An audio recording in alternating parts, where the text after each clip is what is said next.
Today, inshallah, we'll start with the مسح على الخفين, wiping over the socks, or the leather socks in particular.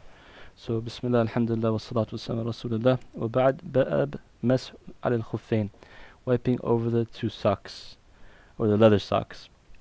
يجوز المسح على الخفين, he's saying it's permissible to wipe over the leather socks, right? The khuf is usually made out of leather in the past, and he's saying it's permissible. Jaiz, yujuz, is like ibaha, which means it's not fard, it's not disliked or anything, it's just jaiz, you're allowed to do it. If you want to do it, you can do it. If you don't want to do it, you don't have to do it. You're not ordered to do it. So that's the asl in wiping over the socks. It's a rukhsa. Rukhsa means it's a permission for you from Allah subhanahu wa ta'ala to make it easy for us, right?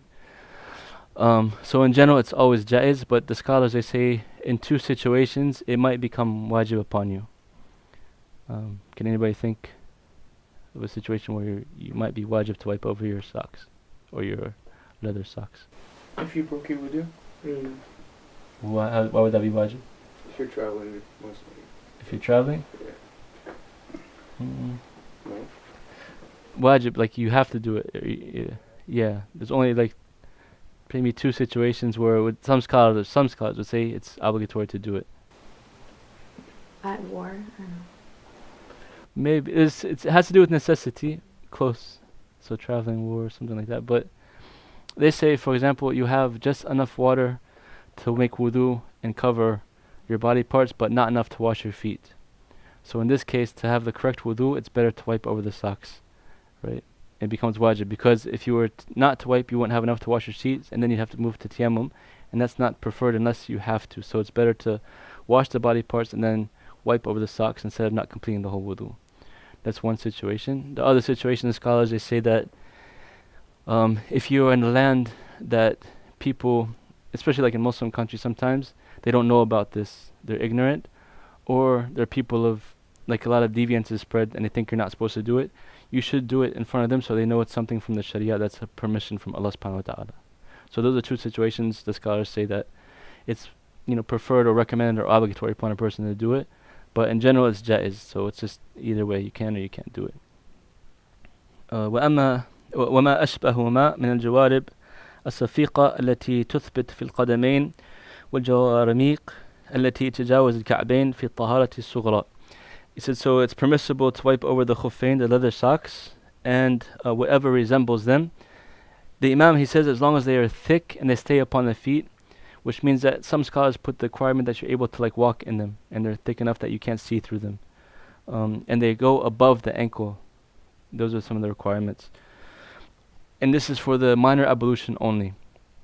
Because the Prophet ﷺ, he told the Sahaba, radiallahu anhum, if they're traveling, for example, not to take off their socks, to wipe over them from using the restroom or any type of breaking in the wudu, except if you have janaba, which means you need ablution, you need to ghusl, to wash. In that case, you have to take off the socks and wash, and it's not permissible to wipe over them. In terms of putting on jawarmiq, al-jaramiq, they're similar to boots basically. So things that come above your ankle, like the Timberlands or boots or something like that, they go above the ankle. The scholars say you can also wipe over them. If they're below the ankle, it's not, according to the Jumhur, it's not permissible.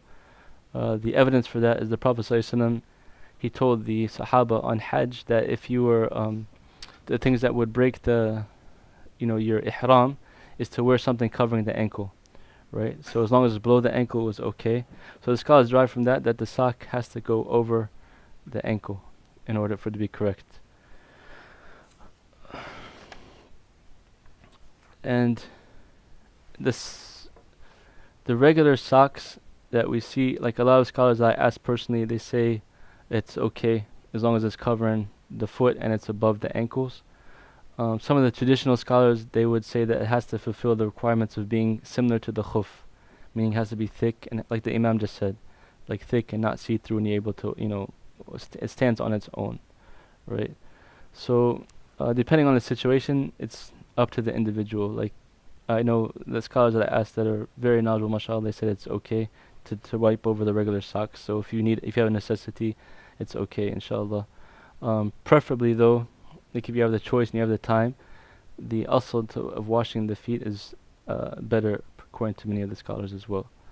And Imam Shafi'i rahimahullah, he used to say that إذا شك في رخص رجع إلى الأصل. So if you have a doubt in a rukhsa, a permission from Allah subhanahu wa ta'ala, you go back to the asl, the foundation of what it originally was, right? So if you're not sure, am I traveling or not traveling, you go back to praying the full 4 rakats instead of 2 rakats. If you're not sure this is permissible or is not permissible, you should go back to the asl to be on the safe side always.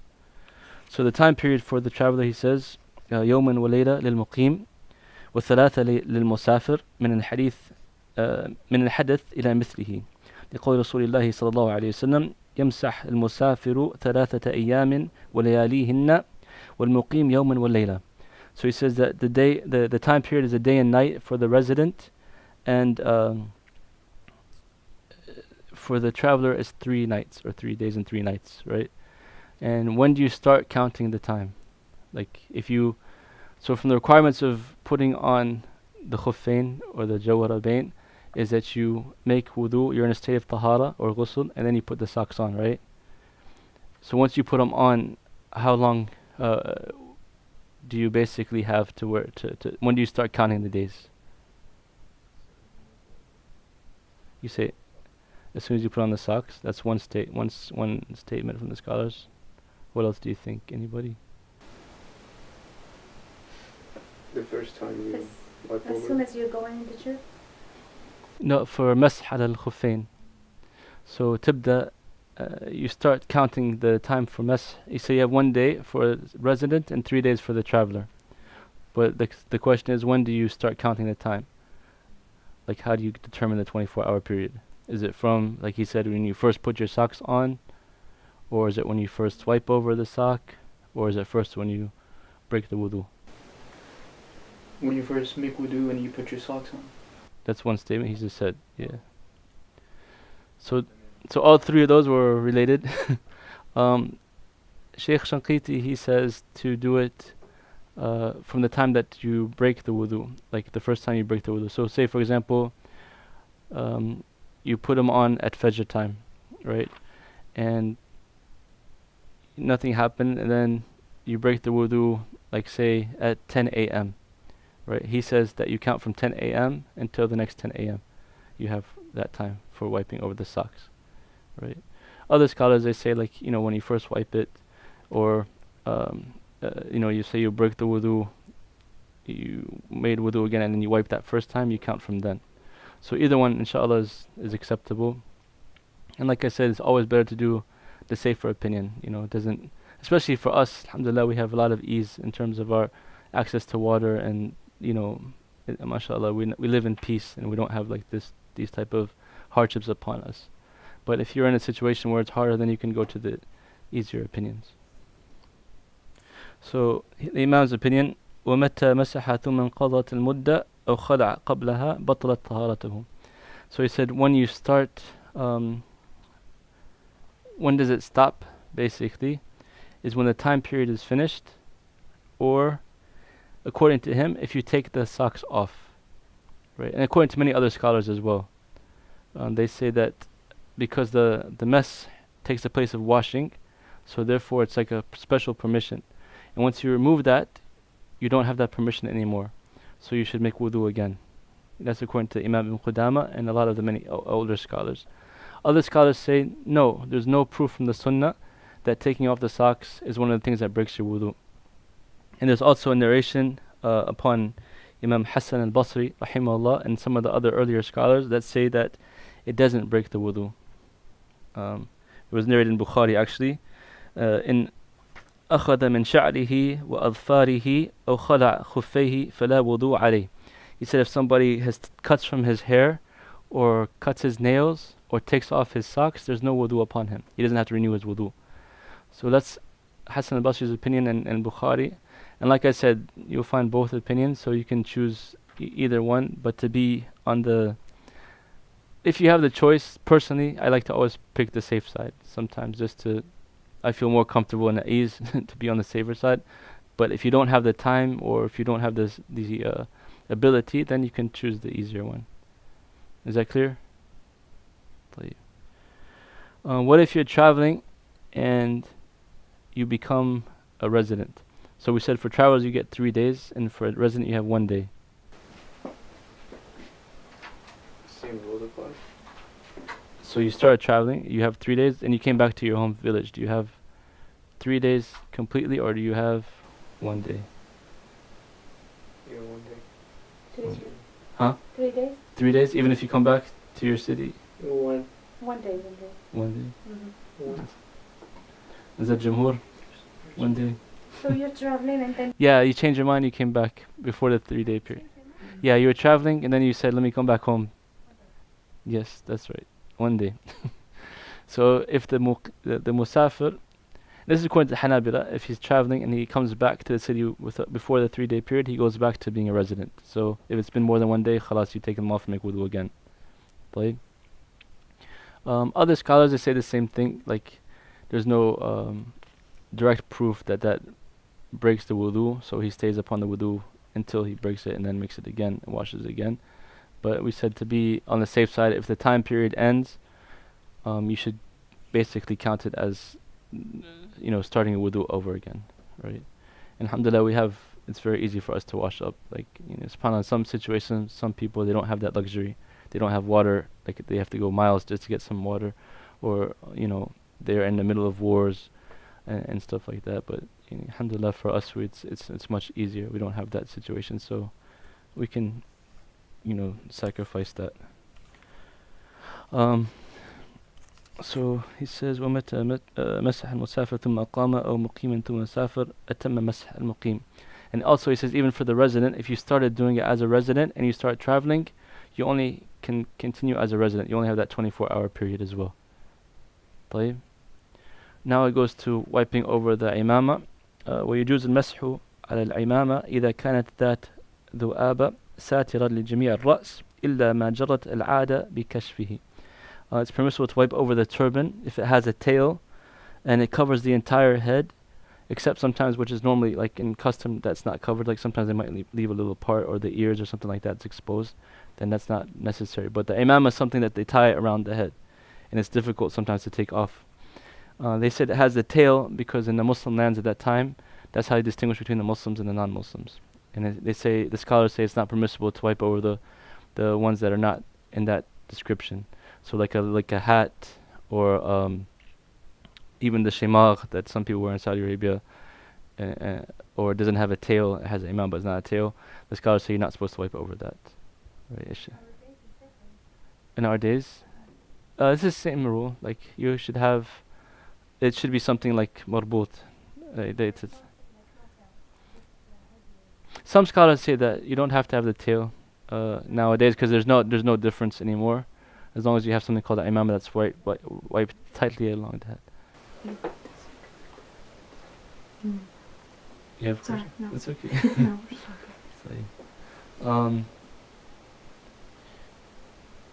What about for the hijab? Is it permissible to wipe over the hijab? No, I don't know. No. I'm just guessing.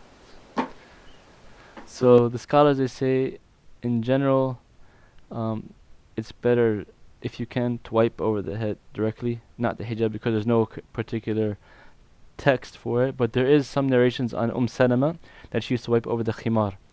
But the scholars say that at their time they would have like the very thick kind of hijab and covering everything basically, so it's difficult for them to take it off. So if you're in a similar situation, some scholars say it's difficult to take off. Or if you're in front of like men, there's no other place to make wudu, or it's very cold, for example, something like that, you fear harm. Some scholars say it's okay for the woman to wipe over the hijab, but the asl, the benefit, the general way is to wipe over the head directly. ومن شرط المسح على جميع ذلك أن يلبسه على طهارة كاملة. And from the requirement for all we've mentioned so far to wiping over it is that you're supposed to have put it on in a state of tahara. So according to the imam, the socks as well as the imam, you should be in a state of tahara before you put it on. If you are not in tahara and you put it on, you can't wipe over it. You have to take it off, make wudu correctly, then put it on. طيب. What about wiping over bandages? ويجوز المسح على الجبيرة إذا لم يتجاوز بشدها موضع الحاجة إلى أن يحلها. So he says it's permissible to wipe over bandages or cast or slings, these type of things that you need to necessity put on the wound.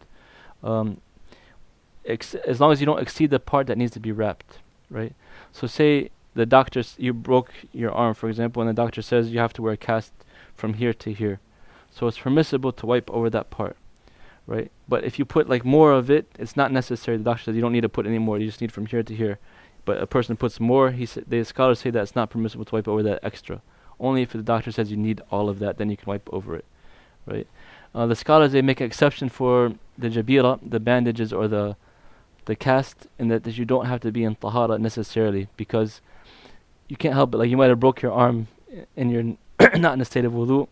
That's why it's always good to be in a state of wudu. But inshallah, no one breaks their arm. But if you break your arm or you break your leg, you're not in a state of wudu. You can't tell a doctor, wait, let me go make wudu first before you put on the cast. No, it's not reasonable sometimes. So in that case, the scholars, they accept that. You're allowed to. They put the bandage or the cast or the whatever type of necessary to heal or protect the wound, you can wipe over that during that time period until you're better. And once you become better, you have to take it off and wash it again, right? And they said you should not extend it beyond that point of necessity. وَرَجُلُ الْمَرْأَةُ فِي ذَلِكَ سِوَاء إِلَّا أَنَّ الْمَرْأَةَ لَا تَمْسَحْ عَلَى الْعِمَامَةِ. He said that men and women are equal in that, except that the woman, she doesn't wipe over the imama. Why? Would the woman not wipe over the imama?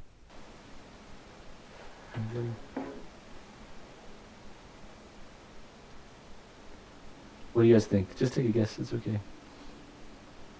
Maybe the material is thick. Do you ever see a woman wearing imama?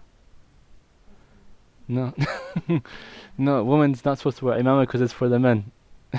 So that's the reason she said. So the scholar, he says that the men and women, they're equal in everything. And in Sharia in general, it's always the case.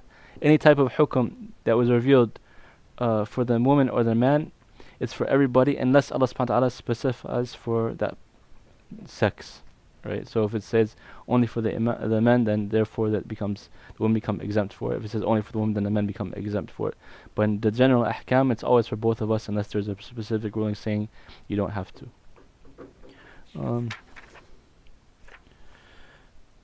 That's the chapter of wiping over the socks and the imama and the jabira. If you guys have any questions, inshallah, you can. Yeah, it just reminded me, my husband had a surgery for a knee, and as soon as we came home, he took everything and he prayed Fajr with blood all over his place. Oh, well, yeah. It be accept, yeah. Because, subhanAllah, like, from the principles of the Sharia is that al-mashaqqa tajlib al-taysir. Like, if hardship happens, it brings ease. Like Allah subhanahu wa ta'ala, He said, Inna ma'al usri yusra. So anytime, like for example, you're traveling, you can break your fast, you can shorten your salat. If you're very sick, you can break your fast. Like anytime a hardship comes, Allah subhanahu wa ta'ala, He makes it easier for us. So if you're, like in these situations, we said in another class a long time ago, the Prophet ﷺ, he cursed the one who gave the fatwa. Like there was one Sahabi, he had a head wound, right? And he asked the others, is it okay if I make tayammum? Because I fear if I made ghusl, I will get sick or something like that. And they said, no, because we have water, it's not permissible to use tayammum. So he made the ghusl and he died. And the Prophet ﷺ said, قَاتَلُوهُ قَاتَلَهُمُ اللَّهِ. Like they killed him, may Allah, get back on them, basically. Because of their ignorance, somebody died from doing that. But the Sharia wants you to protect your life and make things as easy as possible for us. So therefore, like in this case, it was permissible for him to make tayammum, or to wipe over the wound instead of to wash everything. So. Yes. Yeah. So you just mentioned, traveling and you combine prayers and whatnot. So how long can you do that? So like say your trip is a week and you're combining prayers. Can you do it for like the whole week, or you have a certain amount of time? According to some of the madhahib, if you plan to be there for more than 4 days and 4 nights, you can start completing it. You become like a resident, according to some madhahib. Other scholars say there's no time. As long as you're a traveler, you can shorten the prayers. So safer route? The safer route, if you're going to stay there longer than 4 days, is to complete the prayers, to complete the salat. Yeah. If you're in a situation, I don't want to talk about those situations, but in certain situations you can, if you don't know how long you're going to stay, or if you're in a situation where you know you're just indecisive, you don't know exactly, you can keep shortening until you know for sure that you're not gonna be a traveler anymore. Like you're going around traveling and it's been a couple weeks even, and you're still traveling around. You're not sure I'm gonna settle here or not. You can still keep shortening it. But if you know, for example, I'm gonna be here for this amount of time, maybe I'm gonna be like some people, they'll even they'll go and study abroad and they'll shorten combine the whole year that they're studying abroad. That's a little bit excessive. So I would think and there is a fiqh opinion like that, but just to be safe, I would do, if you're gonna be there, you're gonna be there more than 4 days. Khalas, tatam. What about if you say you're always traveling? You still follow that rule, or As long as you're a traveler, you have the right to. but like you always like If you're constantly on the move, then Yeah. I mean, what do you mean you're always traveling? like say for a year, like what you travel for a living?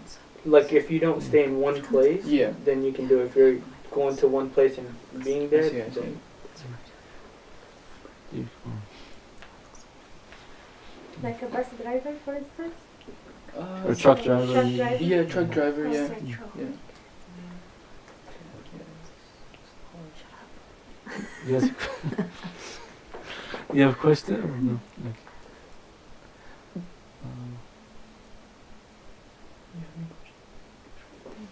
Oh,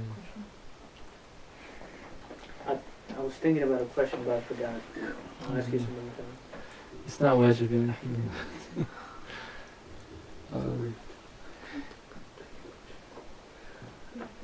Is this topic interesting for you guys, or you like to learn fiqh, inshallah? I think the reason I did it is many of us will pray and fast and all that stuff, but we don't know the rulings behind it, so it's important to know what's obligatory, what's not obligatory, so we can teach our families and worship Allah as we should worship Him. So I'm doing it kind of a brief, a medium explanation, trying to go through the book quickly, so at least the fiqh al-ibadat, and then I'll pick another book, inshallah. That's why I try to keep going book, so build our knowledge. But yeah, if you have any questions, Just how when you mentioned the note in the bathrooms of bringing sacred Quranic items, I have a necklace with Ayatul Kursi, or I have a ring with Shahada on it. yeah. If it's not supposed to enter at all, what if it was I mean, covered? Yeah, if you put it. Yeah, no, if you some scholars say if you can put it in your pocket or something like that, it's fine, or covered. Yeah. Even if you fear, for example, it will be stolen or lost or something like that, if you don't bring it inside, they say you can bring it in. Even some scholars say the Quran itself, if you feared something harm to it or it being stolen. But in general, it's just that to respect the honorable things in general, like books and stuff like that, especially religious books, or these Allah's names and stuff like that. Wallahu a'lam, yeah.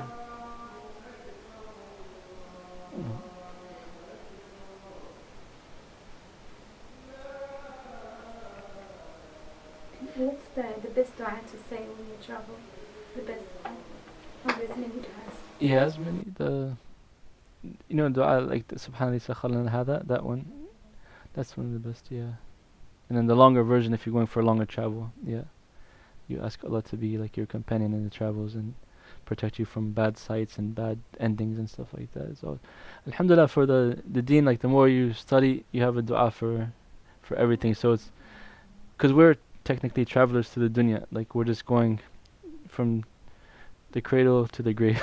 That's our journey, and then we start the real life. So along this journey, the Prophet ﷺ taught us everything we need to get through it, and from going out the house, you say Bismillah tawakkalt ala Allah ta'ala wa la hawla wa la quwwata illa billah. When you're going in the car, Subhanallah sakhalna hada wa kunna muqrinin wa inna ila rabbina munqalibun. When you go into the masjid, Allahumma ja'al fi qalbi nuran wa fi lisani nuran wa fi sam'i nuran, the dua of nur. And then into the masjid, and then every single thing you're getting ajr for it. Every step you take, every dua you make, you're getting more and more ajr. And subhanallah, so you can come, if you have a pure niyyah, and you come into the salat with that niyyah and making the dua, you can come out with all your sins forgiven, inshallah, and being at high levels of iman.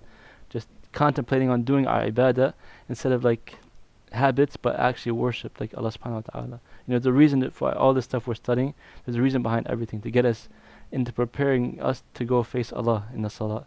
You know, some people would just take it as like a habit. You just wash up, you know, go walk, pray, go back. You came in as you leave as you came in. But if you really contemplate on what we're doing and understand the wisdom behind it and making the dua with ikhlas, and you come back, you should be better than you were before coming in. That salat should like have lifted your iman, made you closer to Allah subhanahu wa ta'ala. Like, you know, try to find ways to really concentrate on your salat. Like, why am I doing this salat? What if I die? This is my last salat. How would I feel? How should I pray to Allah subhanahu wa ta'ala? Like, I might not make it another salat after this. You know, so the more we kind of perfect our ibadat, the closer we get to Allah subhanahu wa ta'ala. So, you know, inshallah. And subhanakallah bihamdika ashhadu an la ilaha illa anta astaghfiruka wa atubu ilayk. Jazakumullah khair, inshallah. See you next week. Barakallahu feek. Thank you guys for coming.